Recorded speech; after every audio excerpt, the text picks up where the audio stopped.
నిత్యం పూజలు చేస్తూ ఉంటారు. అయితే చాలామంది ఎన్ని పూజలు చేసినా ఫలితం లేదని అనుకుంటారు. ఈ ప్రశ్నలకు సమాధానం పొందాలంటే మీరు ఇంట్లో పూజ చేసేటప్పుడు పూజలో ఏమైనా తప్పులు చేస్తున్నారేమో అని ఒకసారి సరిచూసుకోండి. పూజ చేసేటప్పుడు మనం తెలియకుండా చేసే కొన్ని తప్పుల వల్ల జీవితంలో మనం ఉన్నత స్థాయికి వెళ్ళలేము. మీ జీవితంలో మంచి స్థాయికి వెళ్ళాలంటే ఖచ్చితంగా దేవుని అనుగ్రహం ఉండాలి. దేవుని అనుగ్రహం పొందాలంటే మీరు పూజ చేసేటప్పుడు కొన్ని నియమాలను పాటించాలి. అప్పుడే మీరు చేసే పూజలకు రెట్టింపు పుణ్యం దక్కుతుంది. కాబట్టి ఈ వీడియోలో చెప్పే విధంగా పూజ చేసి చూడండి. త్వరలో మీకు మంచి రోజులు ప్రారంభమవుతాయి. అలాగే మీ జీవితంలో మంచి స్థానానికి వెళ్తారు. బ్రహ్మ ముహూర్తంలో దేవతలు అందరూ భూమిపై సంచరిస్తూ ఉంటారట. కాబట్టి తెల్లవారుజామున 3:30 నుండి 5:30 మధ్యలో స్నానం చేసి పూజ గదిలో దీపం వెలిగిస్తే చాలు సకల దేవతల అనుగ్రహాన్ని పొందవచ్చు. ఉదయం ఈ సమయంలో పూజ చేయలేని వారు ఓం నమః శివాయ అనే మంత్రాన్ని 108 సార్లు జపిస్తే 1000 యాగాలు చేసినంత పుణ్యఫలం సిద్ధిస్తుంది. బ్రహ్మ ముహూర్తంలో పూజ చేయలేని వారు ఉదయం 10 గంటలకు పూజ పూర్తి చేసుకోవాలి. ఇంట్లో పూజ చేసేటప్పుడు ఒక రాగి చెంబులో నీళ్లు పోసి అందులో 2 తులసి ఆకులు వేసి పూజ గదిలో ఉంచి పూజ చేసుకోవాలి. పూజ చేసిన తర్వాత ఈ నీటిని తీర్థంలాగా స్వీకరించాలి. దేవుని ముందు ఉంచిన ఈ నీటిలో దైవశక్తి పుష్కలంగా ఉంటుంది. దేవుని పూజలో ఒక చిన్న బెల్లం ముక్క పెట్టినా చాలు మీ ఇంటిపై ముక్కోటి దేవతల ఆశీర్వాదం ఉంటుంది. దేవుని పూజలో పంచదారను నైవేద్యంగా సమర్పిస్తే మీ ఇంట్లో ఉన్న చిన్న పిల్లలకు ఎటువంటి నరదృష్టి తగలకుండా ఎల్లప్పుడూ ఆరోగ్యంగా ఉంటారు. పటిక బెల్లంని నైవేద్యంగా సమర్పిస్తే మంచి ఆరోగ్యం లభిస్తుంది. దేవునికి నైవేద్యం పెట్టేటప్పుడు పూజ మధ్యలో నీళ్లను చిలకరిస్తూ ఉండాలి. దేవునికి నైవేద్యం పెట్టిన తరువాత 5 నిమిషాలు అలాగే వదిలేసి పూజ గది నుండి వచ్చేయాలి. ఇలా చేస్తే ఆ దేవుని చల్లని చూపు మీపై ఉంటుంది. పూజ గదిలో అక్షింతలు ఉంటే చాలా మంచిది. పూజ గదిలో అక్షింతలు ఉండడం వల్ల మీ ఇంట్లో ఉన్న వాస్తు దోషాలన్నీ తొలగిపోతాయి. మీ పూజ గదిలో ఎల్లప్పుడూ అక్షింతలు ఉండాలి. పూజ గదిలో ఉన్న అక్షింతలకు దైవశక్తి ఉంటుంది. కాబట్టి పూజ చేసిన తర్వాత ఆ అక్షింతలను మీ తలపైన వేసుకుంటే దేవతల ఆశీర్వాదం లభిస్తుంది. పూజ గదిలో శంఖాన్ని ఉంచి పూజిస్తే సకల దేవతల ఆశీర్వాదం లభిస్తుంది. పూజలో ముందు రోజు ఉపయోగించిన పూలను మర్నాడు ఉదయం తప్పనిసరిగా తీసేయాలి. అవి వాడిపోకుండా ఉన్నప్పటికీ కూడా తీసేయాలి. మళ్ళీ తాజా పువ్వులతో దేవుణ్ణి పూజించాలి. ఇలా చేస్తే మీకున్న సమస్యలన్నీ తొలగిపోయి మంచి ఆరోగ్యం ప్రాప్తిస్తుంది. గన్నేరు పూలతో పూజిస్తే మీ వ్యాపారంలో అధిక లాభాలు వస్తాయి.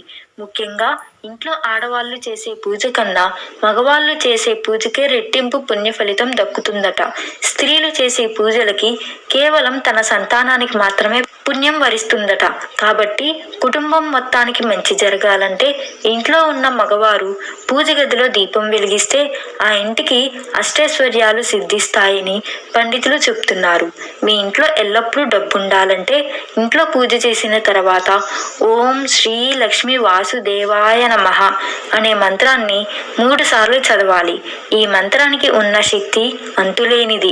కొంతమంది సంతానం కోసం బాధపడతారు. అలాంటి వారు ఓం కలి కృష్ణాయ నమః అనే మంత్రాన్ని 3 సార్లు జపిస్తే పిల్లలు లేని వారికి సంతాన ప్రాప్తి కలుగుతుంది. అలాగే మీ కుటుంబ క్షేమం కోసం ఓం నమో నారాయణాయ నమః అనే మంత్రాన్ని 3 సార్లు జపించాలి. 5 ఒత్తులతో దీపం వెలిగిస్తే మీ ఇంట్లో డబ్బు కొరత లేకుండా ఎల్లప్పుడూ తరతరాల తరగని ఐశ్వర్యంతో జీవిస్తారు. ఇంట్లో పూజ చేసిన తర్వాత దేవుని ముందు మీ కోరిక కోరుకొని గంట కొడితే మీరు అనుకున్న కోరిక నేరుగా దేవుని దగ్గరకు చేరుతుందని శాస్త్రం చెబుతుంది. పూజ పూర్తయిన తర్వాత ఇంట్లో ధూపం వేయాలి. దీపారాధన చేసిన తర్వాత దీపాలు వెలుగుతున్నంతసేపు పూజా మందిరం తలుపు తెరిచే ఉంచాలి. లక్ష్మీదేవికి ఎర్ర గులాబీ పూలంటే చాలా ఇష్టం. కాబట్టి శుక్రవారం పూజ చేసేవారు లక్ష్మీదేవి పటానికి ఎర్ర గులాబీలు పెట్టి పూజిస్తే మీ ఇంటికి లక్ష్మీ కటాక్షం వరిస్తుంది. శుక్రవారం రోజున తులసి మొక్కకు పచ్చి పాలు పోస్తే లక్ష్మీదేవి ఆశీర్వాదం వల్ల మీ ఇంట్లోకి ఎక్కువగా డబ్బు వస్తుంది.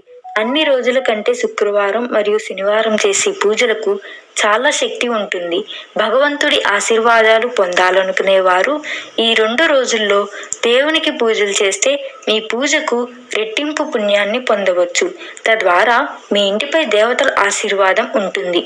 శుక్రవారం రోజున రాళ్ల ఉప్పు కొంటే చాలా మంచిది. శుక్రవారం రాళ్ల ఉప్పు కొంటే ఉప్పుతో పాటు లక్ష్మీదేవి కూడా మీ ఇంటికి వస్తుంది. సముద్ర గర్భం నుండి లక్ష్మీదేవి జన్మించింది. సముద్ర గర్భంలో రాళ్ల ఉప్పు కూడా ఉంటుంది. కాబట్టి రాళ్ల ఉప్పు అంటే లక్ష్మీదేవికి ఎంతో ప్రీతి. అలాగే ఏదైనా శుక్రవారం రోజున మీ ఇంటి ప్రధాన తలుపు మీద కుంకుమతో ఓం అని రాయండి. ఇలా చేస్తే లక్ష్మీదేవి సంతోషించి మీ ఇంట్లోకి ప్రవేశిస్తుంది. శనివారం చేసే పూజలో ముఖ్యంగా తులసి దళాలు ఉండాలి. వెంకటేశ్వర స్వామి పూజలో తులసి లేకపోతే ఆ పూజ అసంపూర్ణమని వేద పండితులు చెప్తున్నారు. కాబట్టి శనివారం పూజ చేసేవారు పూజలో ఖచ్చితంగా తులసి ఆకులను ఉపయోగించాలి. ముఖ్యంగా శనివారం రోజున మాత్రమే దేవుని పటాలను శుభ్రం చేసుకోవాలని గుర్తుంచుకోండి. అలాగే ప్రతి ఆదివారం రోజున సూర్యదేవునికి అర్ఘ్యం సమర్పిస్తే చాలా మంచిది. తద్వారా మీ జాతకంలో సూర్యుడు బలపడతాడు. మన జాతకంలో సూర్యుడు బలంగా ఉంటే జీవితంలో ఎటువంటి సమస్యలు ఉండవు. ఎవరైతే డబ్బు సమస్యలతో బాధపడుతున్నారో, వ్యాపారాలలో నష్టం కలుగుతుందో అలాంటి వారు ఒక గాజు గిన్నెలో బియ్యం పోసి పసుపు కుంకుమలు వేసి పూజ గదిలో పెట్టుకోండి. ఇలా చేస్తే మీ ఇంటికి ధన ప్రవాహం కలుగుతుంది.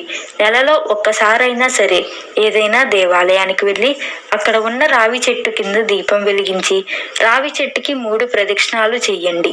రావి చెట్టుకు ప్రదక్షిణాలు చేసి రావి చెట్టును ముట్టుకొని నమస్కారం చేస్తే ముక్కోటి దేవతల ఆశీర్వాదం లభిస్తుంది. ముఖ్యంగా చదువుకునే విద్యార్థులు ఉదయం గాయత్రి మంత్రం జపిస్తే మంచి విద్యాబుద్ధులు లభిస్తాయి. చదువుల్లో ఎల్లప్పుడూ మొదటి స్థానంలో ఉంటారు. ఇంట్లో నల్ల చీమలు కనిపిస్తే వాటికి పంచదారను వేయండి. ఇలా చేయడం వల్ల మీ పనుల్లో వచ్చే అడ్డంకులు తొలగిపోతాయి. మీకు ఈ వీడియో నచ్చినట్లయితే ఓం నమః శివాయ అని కామెంట్ చేసి లైక్ చేయండి. మరిన్ని వీడియోల కోసం ఈ ఛానల్ని సబ్స్క్రైబ్ చేసుకోండి.